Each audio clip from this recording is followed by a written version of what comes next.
Imagine this. You wake up in the morning just like any other day. The sun is rising, the streets are alive with the noise of pilgrims, merchants, and travelers from every corner of the world. You're simply minding your own business, maybe running errands, maybe preparing to celebrate the great feast of Passover in the holy city of Jerusalem. And then, in a single moment, you are pulled into the center of the most important event in all of human history. That's exactly what happened to Simon of Cyrene. But to truly understand the shock of this moment, we must first understand the man. He wasn't just a name in a book. He was a person with a history, a home, and a hope. He was a man from Cyrene, an ancient and glorious city on the coast of North Africa, in what we know today as Libya. Cyrene wasn't some remote outpost. It was a beacon of Greek culture in Africa, a bustling center of philosophy, art, and trade, sometimes called the Athens of Africa. It had a large and established Jewish community, a diaspora that had held onto its faith for generations while living hundreds of miles from the temple. For Simon, the journey to Jerusalem for Passover was not a casual trip. It was the pilgrimage of a lifetime, a profound act of devotion that likely took weeks of travel by sea and by land. He came seeking God, seeking to fulfill his sacred duty in the one place on earth where heaven and earth were said to meet. He came to celebrate freedom from bondage, the very theme of Passover. He had no idea he was about to witness the ultimate act of liberation in a way he could never have imagined. The streets of Jerusalem were a chaotic symphony of sound and smell that day. The bleating of sacrificial lambs, the aroma of spices and roasting bread, the babble of Aramaic, Greek, and Latin. But a new, ugly sound was cutting through the festive air. Roman soldiers pushed their way through the throng, dragging a condemned man toward the hill of execution outside the city gates. This man was Jesus of Nazareth. By this point, he had already been scourged nearly to death, his body a canvas of pain, his strength failing. On his back was the heavy wooden patibulum, the crossbeam, an instrument designed not just to kill, but to humiliate and crush the one who carried it. The soldiers shouted, the crowd jeered, and Jesus stumbled forward. Each step was an agony, until finally he collapsed under the weight. The Roman centurion in charge was on a schedule. Executions were a public spectacle meant to enforce order, and this one was dragging. He grew impatient. The law allowed Roman soldiers to compel a civilian, a non-Roman, to carry a burden for up to 1 mile. This practice was called angaria, and it was deeply resented by the Jewish people as a symbol of their occupation. The centurion scanned the crowd for someone to help, someone they could force into service. His eyes fell on Simon of Cyrene. Why him? Perhaps because he looked strong, a man weathered by a long journey. Perhaps because, as a North African, his features or his dress made him stand out as a foreigner, an easy target with no local allies to protest. He was an outsider who just happened to be standing in the wrong place at the wrong time. Or was it the exact right place at the most divinely appointed time? Without asking, without giving him a choice, they seized him. Imagine the rough hands on his shoulders, the barked orders in a language he may have barely understood. They forced him to pick up the blood-stained cross and carry it behind Jesus. Picture the shock, the indignation. Simon wasn't prepared for this. He hadn't volunteered. He was likely humiliated, maybe even angry. This was not the sacred Passover experience he had traveled so far for. Crucifixion was a shameful, cursed punishment, and now he was physically bound to a man condemned as a criminal against Rome. The splinters of the rough-hewn wood dug into his shoulder. The weight was immense, a dead, crushing burden. At first, Simon might have done it with resentment, his eyes fixed on the ground, just wanting it to be over. But you cannot walk that closely behind a man like Jesus and remain unchanged.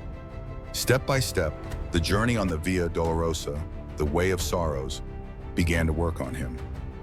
He would have heard the labored breathing of the man in front of him. He would have smelled the metallic scent of blood mixed with the dust of the road. He would have seen the back of Jesus, torn and shredded by the scourging. And he would have seen how Jesus walked. He wasn't cursing his executioners. He wasn't screaming in rage. Luke's gospel tells us that on this walk, Jesus turned to the weeping women of Jerusalem and spoke not of his own pain, but of the sorrow that was to come for them. Did Simon hear that? Did he witness a moment of compassion so profound that it defied the horror of the situation? He was no longer just carrying a piece of wood. He was sharing the burden of a specific man. The cross was not an object anymore. It was a connection. In that shared journey of suffering, Simon's humiliation may have slowly, mysteriously, begun to transform into a strange and holy honor. This was no ordinary interruption. This was the moment for which he would be remembered throughout all of history. Mark's gospel, believed to be the earliest gospel, adds a remarkable detail. Simon was the father of Alexander and Rufus. That small note is a bombshell. Mark was writing to a community of believers in Rome, and he mentions these names as if they are well-known and respected leaders in the church. This means Simon's family, and undoubtedly Simon himself, became not just followers, but pillars of the early Christian community. What started as forced, shameful labor ended as a life-changing, legacy-defining encounter with the Son of God. The seed of faith was planted not in a synagogue or by a gentle sermon, but on a dusty, blood-soaked road under the weight of a cross. The story of Simon carrying the cross has echoed for 2,000 years because it represents more than just a historical event. It has become a living symbol of discipleship. Jesus himself had once said, "Whoever wants to be my disciple must deny themselves and take up their cross daily and follow me." On that day, Simon literally, physically, lived those words before he may have even understood them. He took up the cross and followed behind Jesus, step by step, embodying what it means to walk the path of faith. There is also something deeply significant in the fact that Simon was an African man. His presence in this pivotal moment shatters any notion that the story of Jesus was meant for one people, one culture, or one nation. From the very beginning, at the foot of the cross itself, Africans were present in the gospel narrative, showing us that the message of salvation has always been global, always for every tribe, tongue, and nation. When you think about it, Simon's story is filled with profound lessons for us today.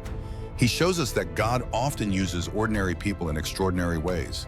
He wasn't a scholar. He wasn't prepared. Yet his small act of coerced obedience placed him in the heart of God's salvation story. He shows us that what feels like an interruption may actually be a divine invitation. How often do we resent the unexpected demands on our time, the burdens that we did not choose? A sudden illness, the care for an aging parent, a professional setback. Simon reminds us that these are often the very moments where we encounter God most intimately. He reminds us that carrying the cross is not always something we choose. Sometimes it is placed upon us, and we are called to walk faithfully, even when the path is hard, steep, and unclear. Imagine the weight on Simon's shoulders, both physical and spiritual. Imagine walking behind Jesus, seeing his battered form, hearing the mocking of the crowds, knowing you were part of this unimaginable moment. And yet, what seemed like shame became glory. What seemed like weakness became the foundation of his family's faith. Simon's steps behind Jesus turned into a symbol of what it means to truly follow him. Today, when you feel small, when you feel unnoticed, when you think your life doesn't matter, remember Simon of Cyrene. He was not in the spotlight. He didn't perform a miracle. He didn't preach to thousands. But by carrying the cross of Christ, he stepped into God's story in a way that has been remembered for generations.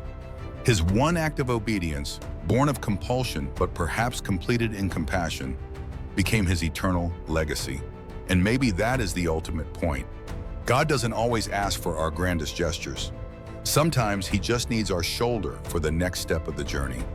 He meets us in our interruptions, in our frustrations, in the burdens we are forced to bear. Simon carried the cross for just a short distance, but his story carries across the centuries. So the next time you face an interruption, the next time life places an unexpected weight on your shoulders, remember Simon of Cyrene, the African man who shared the burden of Christ. He reminds us that faithfulness, courage, and obedience in the small, unchosen moments can place us right in the center of God's plan. And like Simon, your story too can become part of God's story for all generations.